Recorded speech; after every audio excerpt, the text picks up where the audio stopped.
सम्पूर्ण दर्शकवृन्दमा हाम्रो YouTube channel शुभकामनामा हार्दिक स्वागत गर्दछु। म मीना पन्त। आजको ज्योतिषको विषय रहेको छ ग्रहहरूका आफ्ना स्थानहरूसँगको सम्बन्ध। यो कुण्डली रहेको छ, यो काल्पनिक कुण्डली हो। अब यस कुण्डलीमा जति ग्रहहरू छन्, जहाँ रहेका छन्, त्यो स्थानबाट तिनका आफ्ना स्थानमा कतिऔं स्थान पर्छन्, आफ्नो स्थानदेखि आफू अवस्थित रहेको स्थान कतिऔं स्थानमा पर्छ। जस्तै दोस्रो, तेस्रो, चौथो, पाँचौं, छैठौं, सातौं, आठौं, नवौं, 10औं, 11औं, 12औं स्थान भन्न खोजेको। जस्तै यो कर्क लग्नको कुण्डली भयो। यहाँ कर्क लग्नको कुण्डलीमा यो स्थान चन्द्रमाको स्थान भयो। 4 भनेको कर्क राशि भयो, चन्द्रमाको स्थान भयो। अब यो स्थानबाट चन्द्रमा कहाँ छन् त, अथवा यो स्थानबाट चन्द्रमा कहाँ पुगे, अथवा चन्द्रमाबाट यो स्थान कतिमा पर्दछ, केन्द्रमा पर्यो कि 1 भनेको त बसेकै स्थान, रहेकै स्थान भइहाल्यो। 4 भनेको केन्द्र पर्यो, 7 भनेको केन्द्र पर्यो, 10 भनेको केन्द्र पर्यो। आफू रहेको स्थानदेखि आफ्नो घर, आफ्नो भाव अथवा जुन ग्रह छन् तिनको आफ्नो राशिदेखि तिनी बसेको स्थान कति पर्यो। जस्तै 4, 10 पर्न गयो कि, नवम पञ्चम गर्न पर्न गयो कि, चौथो, 10औं, नवौं, पञ्चम, षष्ठम, अष्टम, द्वितीय, द्वादश, तृतीय, एकादश यस्तो भनिएको छ। मतलब यस्तो अवस्था रहन्छ। जस्तै भनौं यो चन्द्रमाको स्थान हो। यहाँदेखि चन्द्रमा कहाँ छन् त, 2, 3, 4, 5औं स्थानमा भए। 5औं स्थान हुने बित्तिकै चन्द्रमाबाट यिनको आफ्नो स्थान 9औं पर्यो। जस्तै 2, 3, 4, 5, 6, 7, 8, 9 नवौं पञ्चमको सम्बन्ध रहेको छ। यहाँ नवौं पञ्चमको सम्बन्ध भयो, राम्रो भयो, शुभ भयो, ठिक छ। लग्नका मालिक गएर पञ्चममा, उसरी पनि यो विद्याको स्थान, सन्तानको स्थान, प्रेम, सम्बन्ध, मनोरञ्जन आदिको स्थान भयो। यो भान्साको स्थान पनि हो, खानपान आदि यस्तो भयो। नवौं पञ्चम राम्रो भयो। अब दोस्रोमा यो सिंह राशि, सूर्य यसका मालिक। अब यो राशिका मालिक सूर्यदेव। अब यहाँबाट सूर्यदेव एकादश परे, चट्टै काउन्ट गर्दाखेरि भइहाल्छ। एकादश भए अनि यहाँदेखि आफ्नो घर, यहाँदेखि पञ्चम दोस्रो स्थानदेखि सूर्यदेव एकादश परे, लाभस्थान भयो। एकादश भन्ने बित्तिकै लाभस्थान भयो। अनि यहाँदेखि गिन्दाखेरि तेस्रो भयो। एकादश हुने बित्तिकै तेस्रो स्थान भइहाल्यो। तृतीय एकादश पर्यो। तृतीय भनेको पराक्रम, एकादश भनेको लाभ स्थान। अब यो ठिकै सम्बन्ध। अब द्वादशमा पर्या छन्, त्यो अर्को कुरा, त्यो अर्को पक्ष हो। हामी यो जानकारी अर्को भिडियोमा जानकारी लिनेछौँ। अब त्यसपछि आजको विषय छ आफ्नो स्थानदेखि कति स्थानमा पुगे र उनी बसेको स्थानदेखि उनको आफ्नो स्थान कति पर्यो, मात्र विषयवस्तु रहेको छ आजको। अब त्यसै गरी यो बुधको स्थान, तृतीय स्थानमा यहाँ बृहस्पति छन्, त्यो अर्को पक्ष हो। बुधको स्थान, अब बुध आफ्नो स्थानदेखि कहाँ छन् त भन्दाखेरि बुध पनि एकादशमा परे। यहाँ बुध लग्नमा पर्यो, यो एकादश पर्यो, गिन्ती गर्दै जाँदा।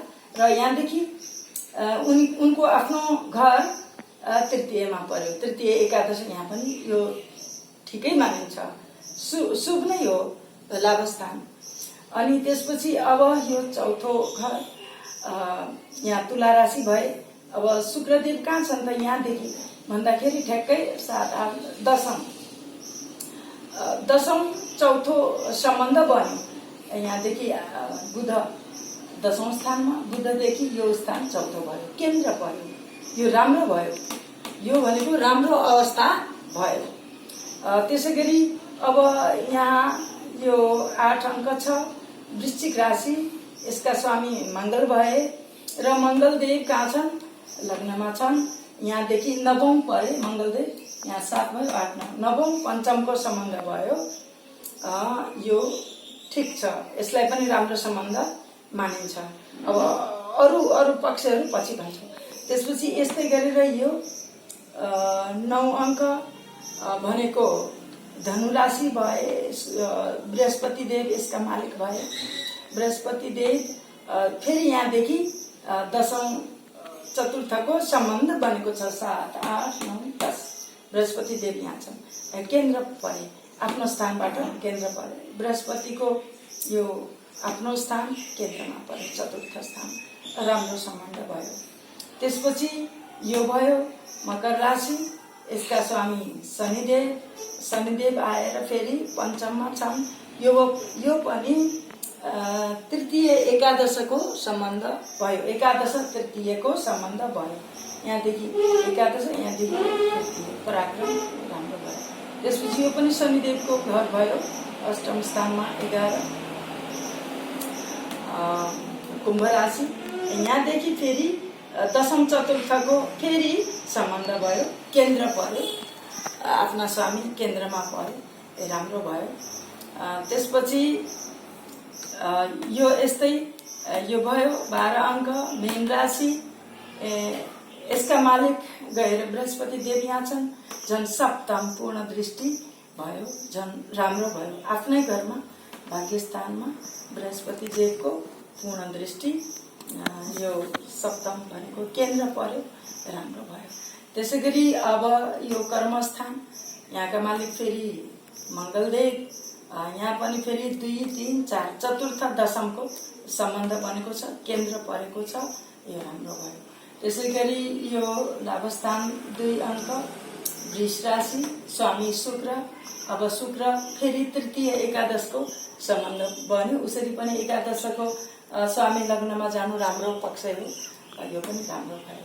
अब यो यहाँ मिथुन राशि, बुधको घर, यहाँदेखि बुधदेव कहाँ परे? यहाँदेखि त दोस्रा परे, तर बुधबाट काउन्ट गर्दाखेरि यो द्वादशको सम्बन्ध भयो, आफ्नो राशि द्वादश भयो। द्वितीय द्वादश उति राम्रो मानिँदैन, षष्टम अष्टमको सम्बन्ध पनि उति राम्रो मानिँदैन। यसमा षष्टम अष्टमको सम्बन्ध राम्रो मानिँदैन, यसमा षष्टम अष्टम कहीँ पनि परेको छैन, तर द्वितीय द्वादश अलि भयो। अब खर्च गराउने भन्ने भयो र अरूको त केही छैन। यो बुधदेखि द्वादश परे, बुधको घर आफ्नो द्वादश पर्यो, आफ्नो घरदेखि बुध द्वितीय परे, द्वितीय द्वादशको द्वितीय त ठिकै हुन्थ्यो, द्वादशको पर्नु गएर यो अलि खर्चिलो अवस्था भन्ने बुझिन्छ। अब अर्कोतिर यहाँ यसले पनि सिधै लग्न कुण्डलीको आफ्नो स्थानको कुरा छोडेर, त्यो पक्षलाई छोडेर अब हामी यो कुण्डलीको अलिकति विश्लेषण गरौँ। यो कुण्डलीमा लग्नका मालिक गएर पञ्चममा त छन्, चन्द्रमा त्यो राम्रो पक्ष हो पञ्चममा जानु, तर यहाँ के भएको छ भने सप्तम स्थानका मालिक र अष्टम का मालिक शनिदेव आएर बसिदिए, चन्द्रमासँग एउटा विष योग बन्न गयो, एउटा दुर्योग। त्यसैमा मतलब चन्द्रमासँग विष योग भयो, लग्नको मालिक विष योग भयो। अनि अर्को कुरा, चन्द्रमा नीचका भए वृश्चिक राशिमा, त्यसैमा सप्तम स्थानका मालिक शनिदेव गएर मङ्गलको घरमा, शत्रुको घरमा भए, त्यसैले यो स्थान उति राम्रो हुन गएको छैन, मान्न सकिँदैन। यो स्थान, यो ग्रहहरूको स्थिति ठिक भएन, शुभ भएन। अझ यसका मालिक लग्नमा छन्। लग्नमा हुनु त राम्रो हो, फेरि नीचका भएर बसेका छन्। मङ्गलदेव कर्क राशिमा भए परिवर्तन योग त भएको छ, केही त फल दिन्छ सुख, तर नीचको भएको हुनाले त्यो फलमा कटौती भयो, शुभ फलमा। यस्तो अवस्था रहेको छ यो कुण्डलीको। फेरि यहाँ जुन तृतीय एकादशको सम्बन्ध त भयो द्वितीय स्थानका मालिक, तर लग्न कुण्डलीको अनुसार त व्यय स्थानमा गएर बसे, धन सम्पत्तिको व्यय धेरै हुने भयो, बिना मतलबमा पनि धेरै खर्च हुने हुन्छ यो स्थिति पर्यो भने। अनि अर्को तृतीय स्थानमा बृहस्पति त्यो त राम्रो हो, तर बुधको घरमा भयो, शत्रु घरमा भयो। त्यसैले यहाँ 18 पक्ष देखिन्छ, 18 भयो। अर्को कुरा यो शत्रुको घर षष्ठम हो, षष्ठमका मालिक गएर शत्रुको घरमा शत्रु लाग्ने, मान्छेले रिस ईर्ष्या गर्ने, बिना मतलबमा पनि शत्रु नै हुने बढी देखिन्छ, कपट शत्रु भन्ने देखिन्छ यो स्थिति।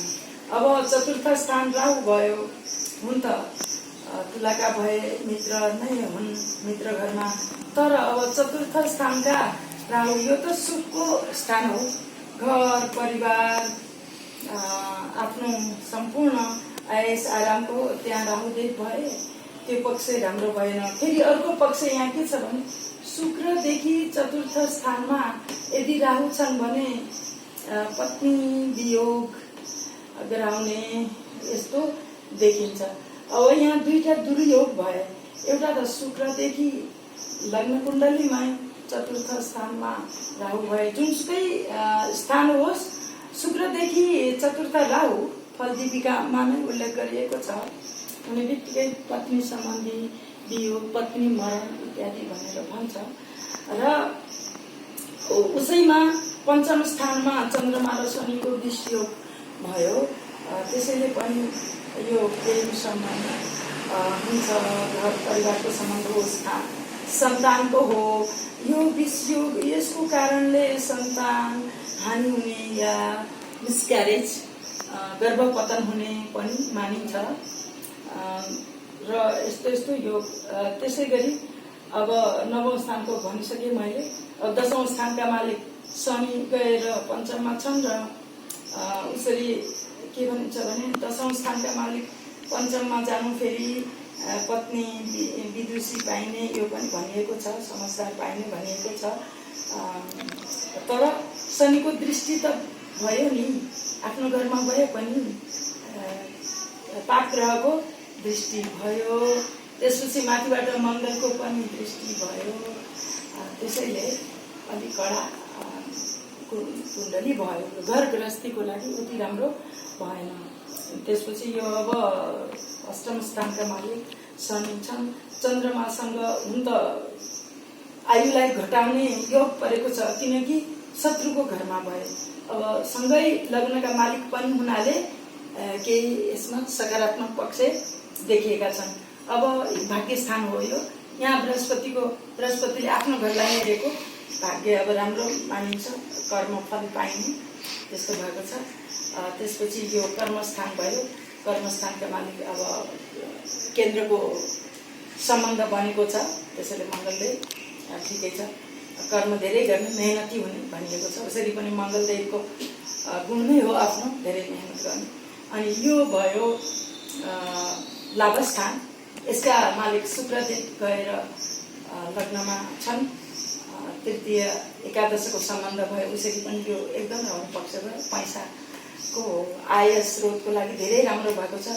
किनकि यहाँ बृहस्पतिको पूर्ण दृष्टि एउटा त सप्तममा पर्यो, अब यहाँ बृहस्पतिको पूर्ण दृष्टि परेर केही राम्रो भएको छ। यहाँ दाम्पत्य सम्बन्धी पञ्चम दृष्टि पूर्ण दृष्टि, त्यसपछि भाग्यस्थानमा पूर्ण दृष्टि, यो राम्रो भयो नै। र यहाँ पनि किनकि नवौं स्थानमा पनि पूर्ण दृष्टि पर्ने हुनाले यहाँ पनि बृहस्पतिको पनि दृष्टि भएर यो आम्दानीको पक्ष, पैसा कमाउने पक्ष धेरै राम्रो बनेको छ। अनि यो 12औं स्थानका मालिक गएर लग्नमा, अनि लग्नमा र द्वितीयका गएर 12औंमा बस्नु, विदेश भ्रमण इत्यादि गराउँछ। अब यो 12औं स्थानका मालिक बुध गएर लग्नमा बसेका छन्। अनि केन्द्रमा कोही ग्रहहरू केन्द्रमा बसेका छन् भने कुन स्थानका मालिक हुन् भन्ने पनि विचार गर्नुपर्ने हुन्छ। जस्तै षष्ठमका मालिक, अष्टमका मालिक, द्वादशका मालिक केन्द्रमा भए पनि उति फल दिन सक्दैनन्। त्यसैले किनकि ती त्रिक स्थानका मालिक भए, त्यसै गरी अब केन्द्रका मालिक पनि गएर त्रिक स्थानमा बस्नु उति राम्रो भएन। केन्द्रका मालिक केन्द्रैमा बस्नु अथवा त्रिकोणमा पञ्चम नवममा बस्नु, पञ्चम नवमका स्वामी केन्द्रमा बस्नु, पञ्चम नवमका स्वामी एक अर्कामा बस्नु अथवा यस्तो यस्तो स्थिति धेरै राम्रो मानिन्छ। र अब भोलिको विषय कुण्डली कसरी विश्लेषण गर्ने, कसरी हेर्ने, के आधारहरू राख्ने भन्ने विषय लिएर आउनेछु।